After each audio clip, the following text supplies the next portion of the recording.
So, mula ulo hanggang paa, from your nervous system hanggang sa balat mo, sa neuromuscular system, lahat yan, it's aging every day. Kaya po tayong mga Pinoy, mga Asians, we are really well endowed with the melanin pigments to protect us against the harmful elements of the cell. Magproproduce tayo ngayon ng brown pigments. Actually, healthy yun, That is diba? so healthy kasi anti-cancerous yan. Ang dami yung nagbebenta ng mga kung alik-alik na collagen na ina-apply lang. Do these things work? Kailangan pag-aralan nyo saan gawa, saan galing, at sinong gumawa. When do you recommend na magpa-facelift ka na in surgical? There will never be one size fits all. I guess the question nga is, how safe can we go as far as transforming the way we look?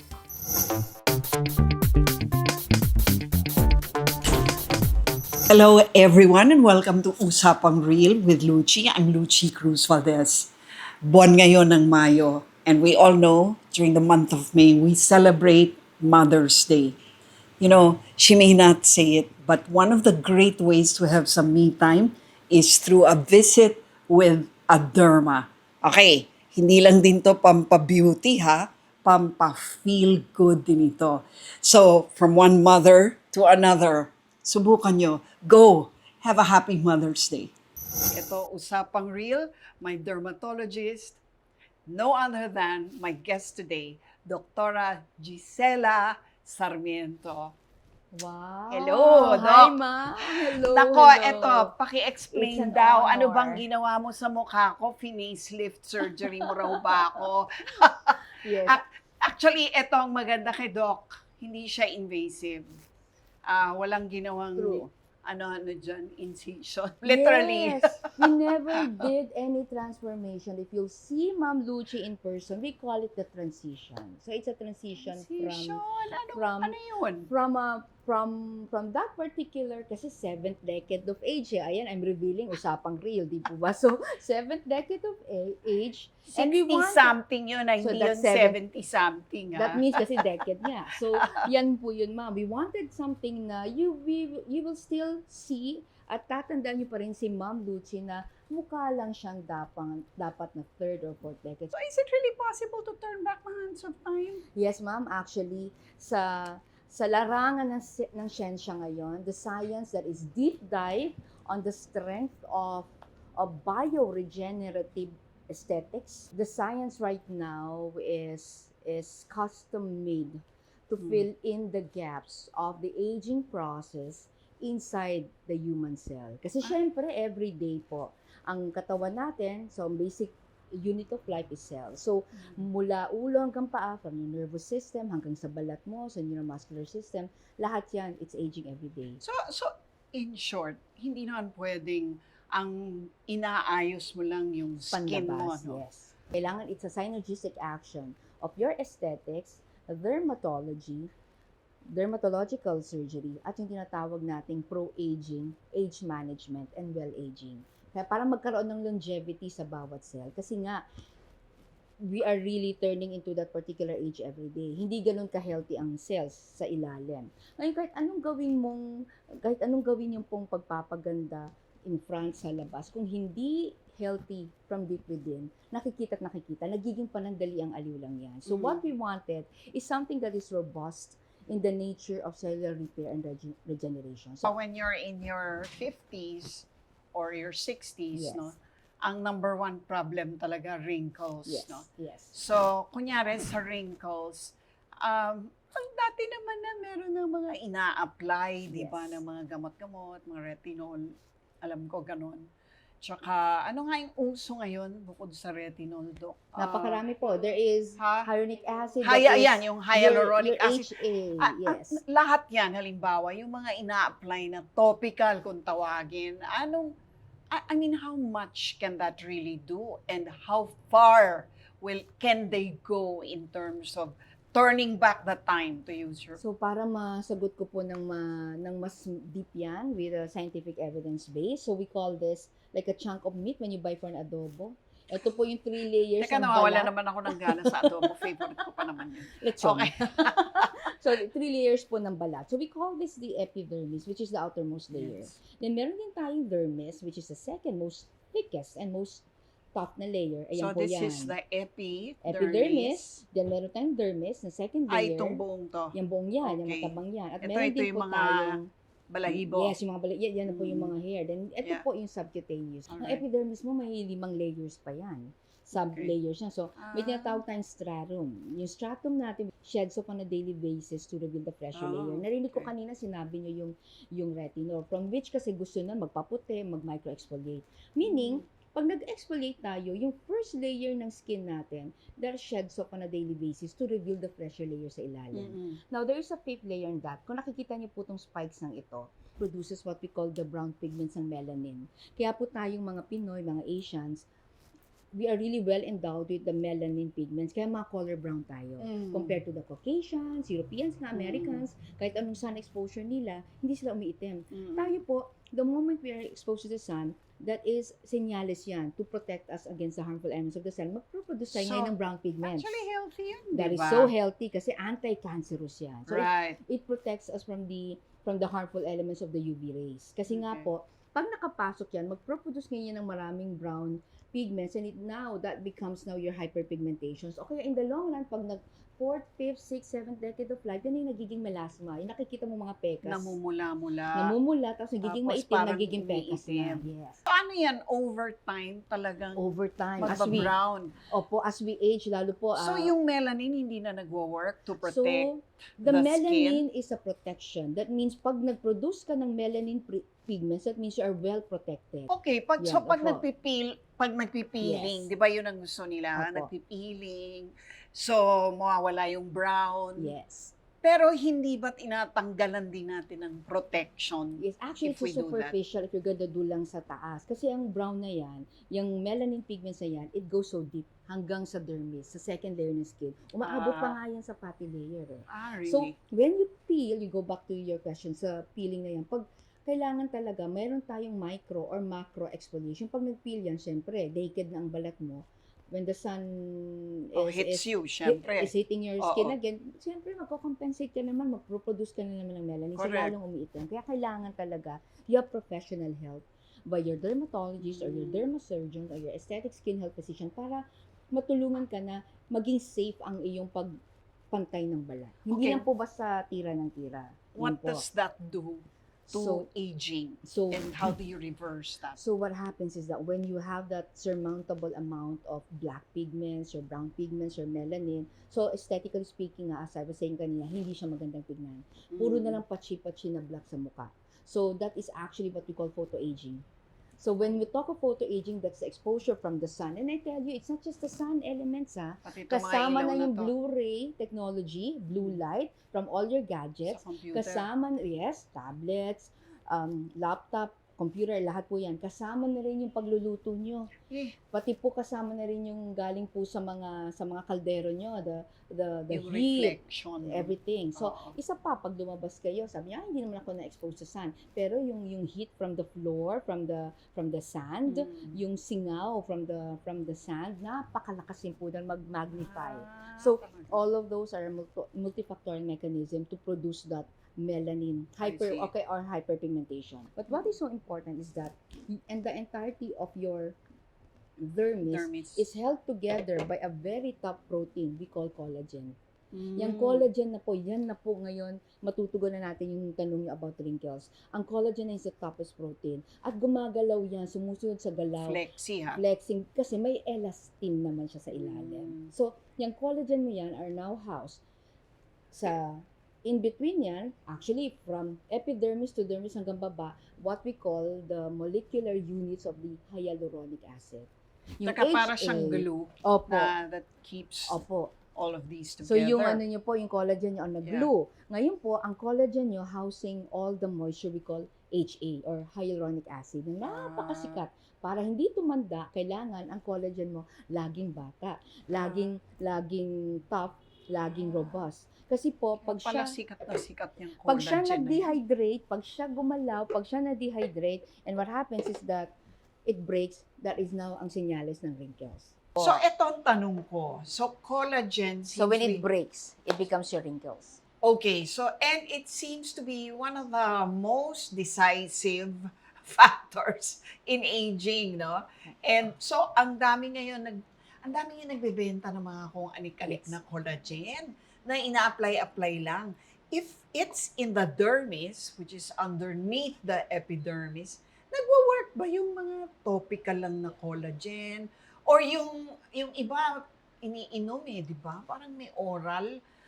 Do these things work? It's Doktora? actually something that is nanomolecular in level. Depende po talaga sa manufacturing capability and ability. So it's Yung scientific it's formula ng possible. gumagawa. Yes, actually. Something for the topicals, yung mga, pag sinabi natin topical, mga pinapahid. Yeah. So things that we see in an ingredient of a multifidus 8-in-1 formula, 6-in-1 formula, hindi lang collagen na nakalagay doon.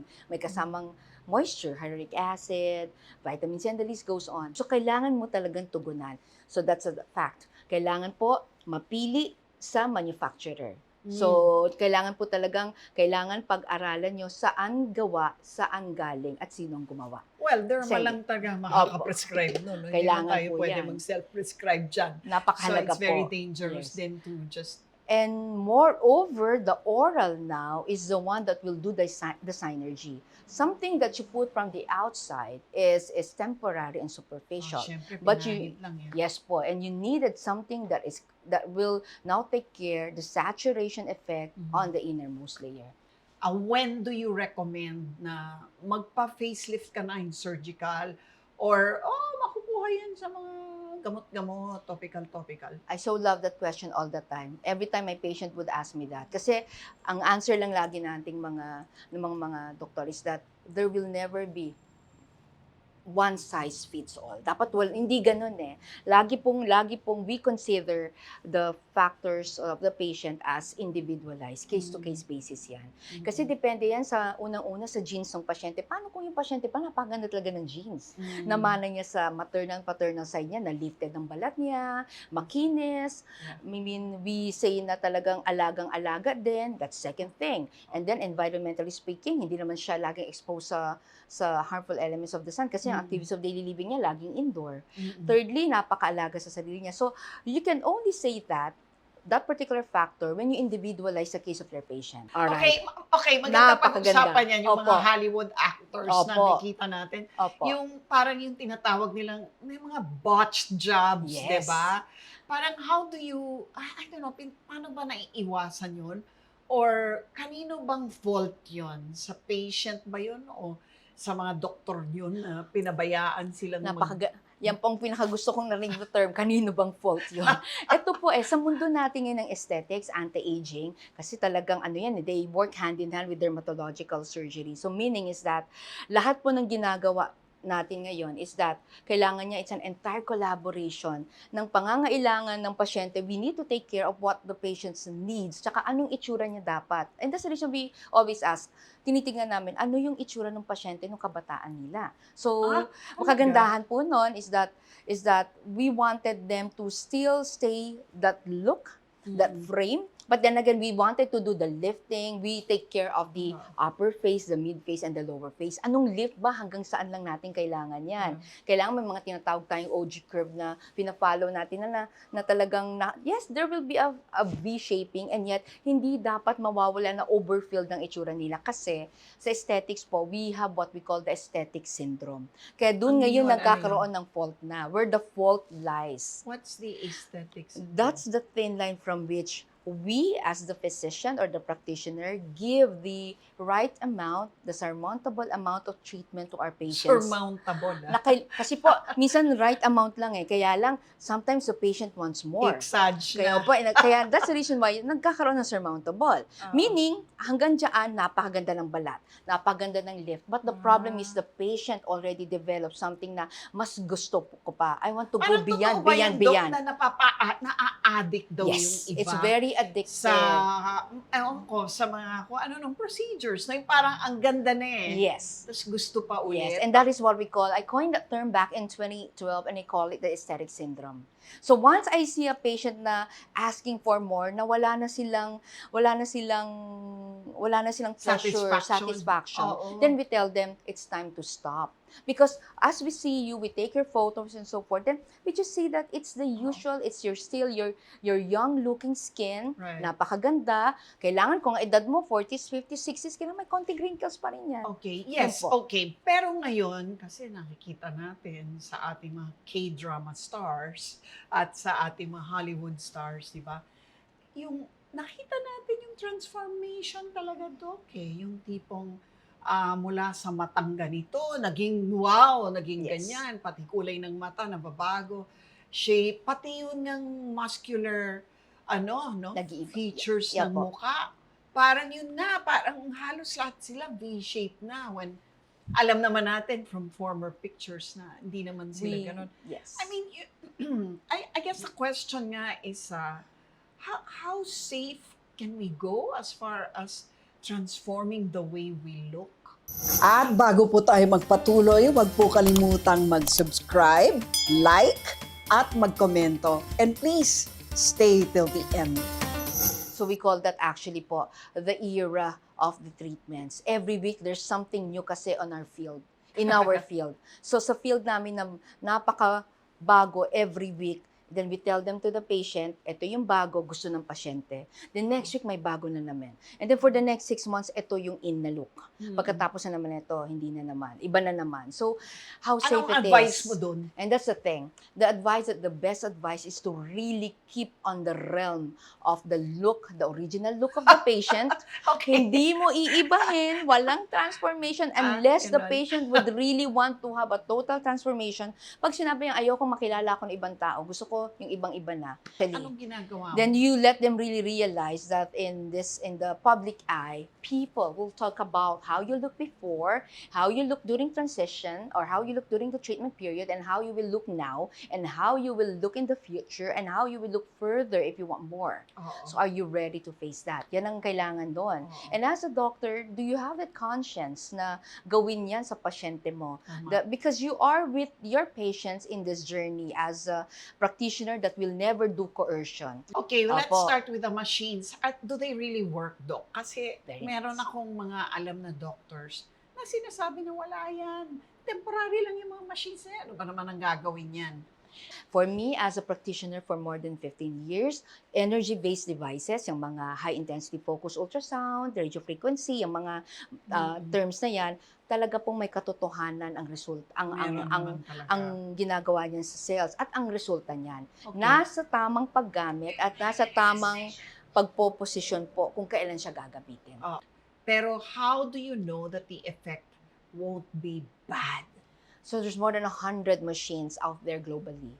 And those machines can either do you really good result or do harm. And it really pays important or urgent call for all the practitioners. Kaya nga po, you only go to your professional help, all your licensed physician, kasi we do a thorough history taking of what you have inside Kasi your body. iba-iba yung Opo. reaction ng katawan. Pero yung malpractice, yung ano bang pinaka-minimal na invasive na... Okay, kung sa non-surgical tayo sa mga machines, ang mga malpractices that happens, yung mga nasusunog.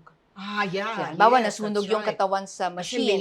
laser, If diba? not laser, the radio frequency. Oo. Sometimes naman kasi ang gumawa is the aesthetics therapist Mm-mm. should be under the supervision pa rin of the physician. Okay. So, Kung hindi well supervised or hindi well trained po yung aesthetics therapist, things can Mm. happen. okay. And sometimes yun naman po, bago, okay, laser. Marami pong pasyente nagpa-laser. Tapos nangyayari, narinig yun, naging zebra yung balat. Kasi nagpa-hair Yes. removal, nag-zebra. Yung pala, yung pasyente, hindi nagsabi rin sa clinic na Na- galing lang pala siya sa beach, kaka-massive sun exposure, tapos ito na kinabukasan nagpa-laser. So, it pays to have the history taking. Mm-mm. Saan ba galing yung balat ng pasyente? Ano yung condition ng balat ng pasyente? It's always a multifactorial thing, ma'am. Yeah. But So, because okay. your machine will work for you, Alright. should work for you, not against you.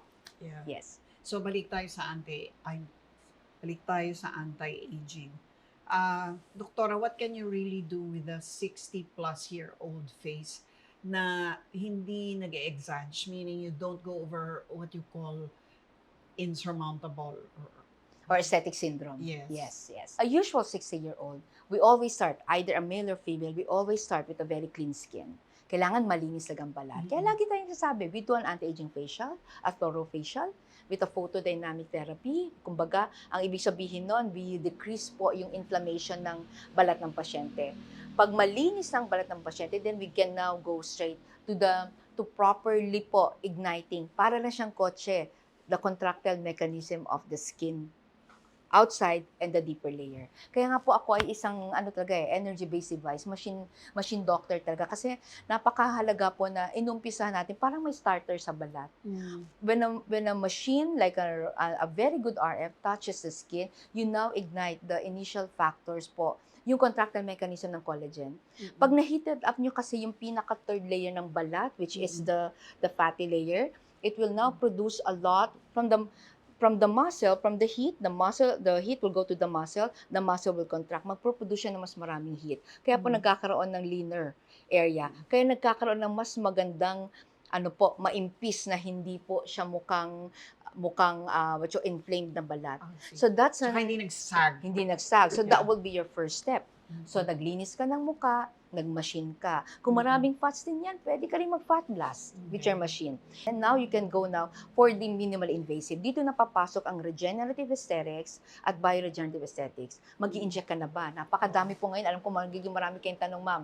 Yung biostimulators, bioregenerators. Yung mga ini-inject ngayon ng mga tinatawag nating proteins, polypeptides, sa pampakinis to give that Korean glass skin, Japanese glass skin, at talagang poreless ang mga muka.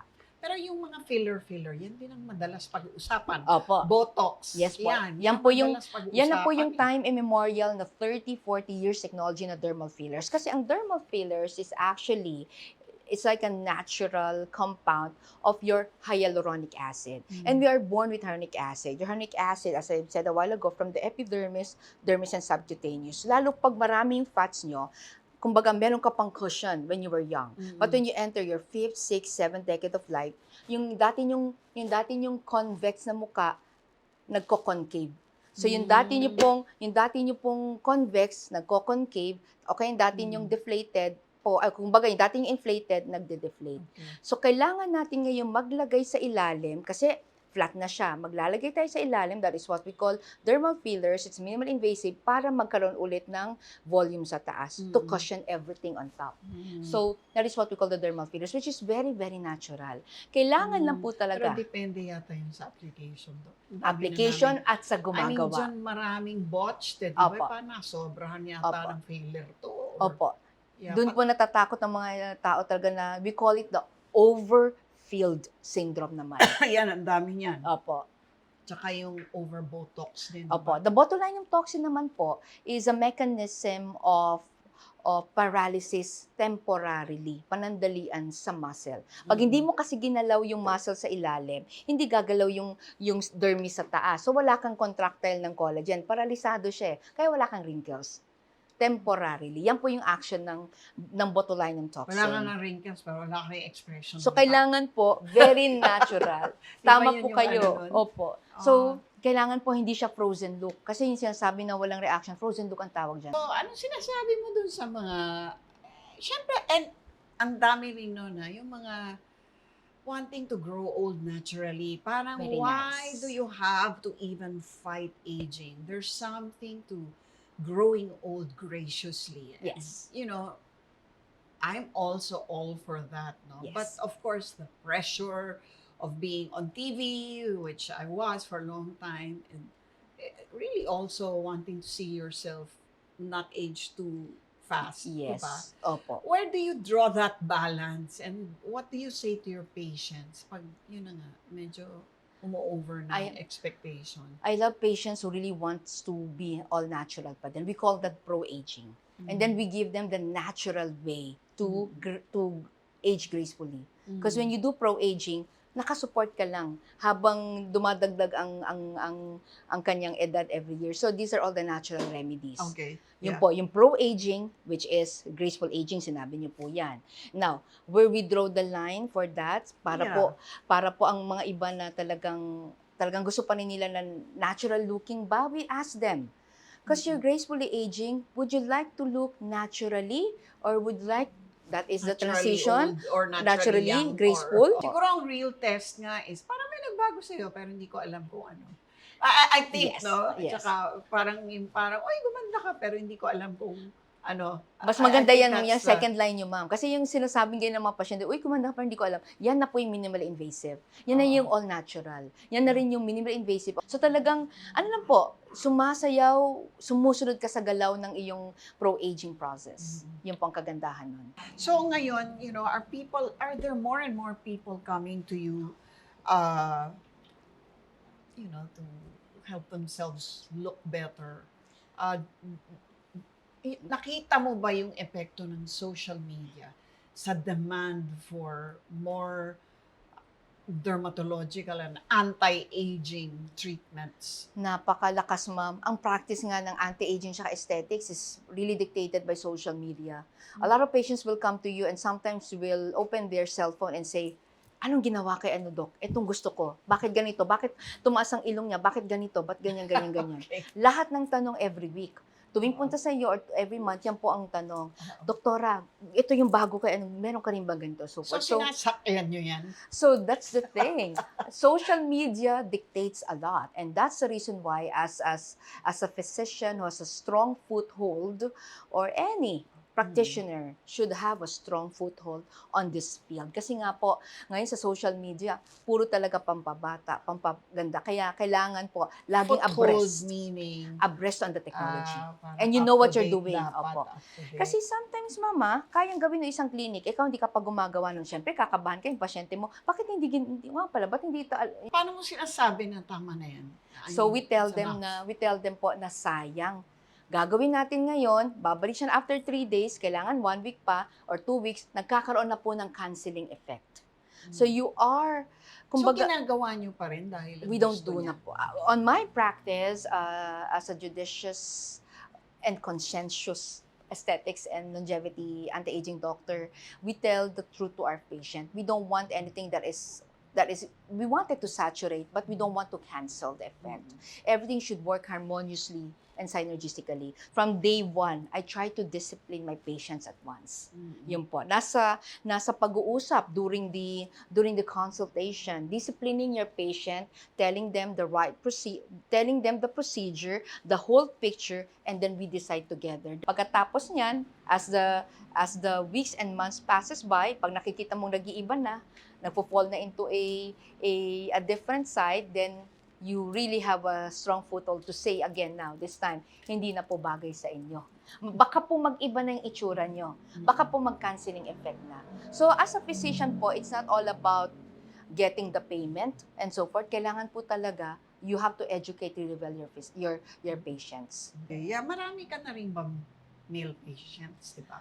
You'll be Sino bang mas manidosa na ngayon? Lalaki o babae? Totoo lang. when we started the clinic, we thought we're gonna have a full women power. Oh. But then again, we started it back in 2010, but when the years passed and grew, what we had was already, when we started, a 70%, 30% male, 70% female. Now it became a 60-40 until it became a 50-50.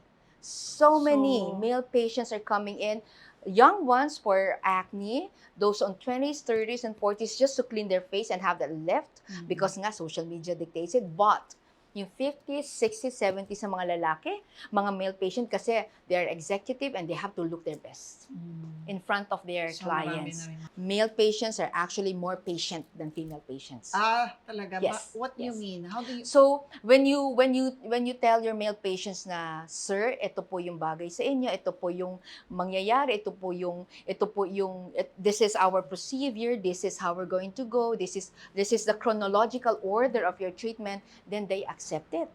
They are very patient and very open-minded. Compliant. And open-minded to really accept it. How early should you start dermatological treatments? So commonly po, the most number of cases we get here in the clinics are the kids, ranging from 8 years old, as early as 8 years old. Dati nga po, 30. Pinapagawa? Those are going to have na their menstruation, are starting to have 8, 9, 10, but before 12 years old right Ano now, ginagawa sa kanila? they have now their pimples, their comedones, their acne. acne. So at that young age, Pero di ba natural naman yung pimples? I mean, do you really have to go to the dermatologist for that? if they have po ng surmountable amount of hormonal imbalance, na napakagrabe ang hormonal imbalance nila, then they need help from the Yes, yes. dermatologist. Yung mga whiteheads and blackheads, natural lang yan. But then again, if it's plenty, if it's moderate, like it houses their face about 50 to 70%,